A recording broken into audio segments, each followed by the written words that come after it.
And media practitioners are proposing amendments to the Security Laws Amendment Bill currently before the National Assembly. These include the media owners, the Media Council of Kenya, and the Editors Guild. Even some of the questions from the media, you begin to think that we have every justification for clamping down on the media, and that clamping down on the media will do away with terrorists. It won't. See, because there are serious issues about security operations that ought to deal with that. Even if the media never reported, it doesn't mean that there won't be any terrorism. What we are saying is that the media is one institution that is responding to this new arrangement. Just like the government is grappling. The government has security apparatus, is grappling with this. So the media is equally looking at how best can it work around some of this without necessarily, offending, or creating an environment where the terrorists, actually celebrate. As citizens of this country, we are all affected by the terrorism. And what we are saying is, it is important that we face this war against terror together as a country. And we know Parliament and the National Assembly is going to consider our memorandum.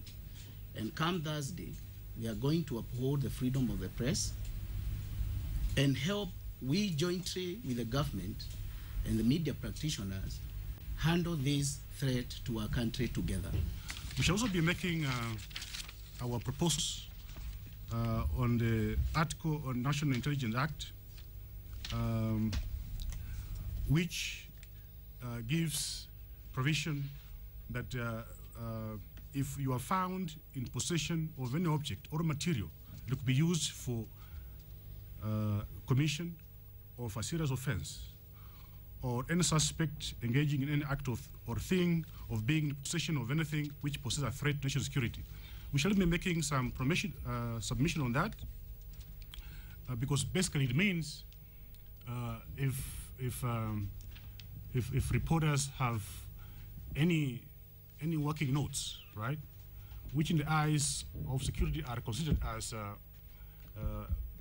a contradiction to this provision, then you'll be liable for the penalties which apply to this section.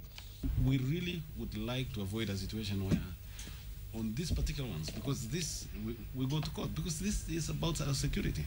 So we don't want to be contesting and fighting in our own courts about the things that are so important to us. So I would really urge Parliament to do their job as one of the institutions in this country safeguarding the Constitution, so that we don't fight or we don't go to court on an issue that we all agree we should deal with, on an issue that poses an existential threat to our country.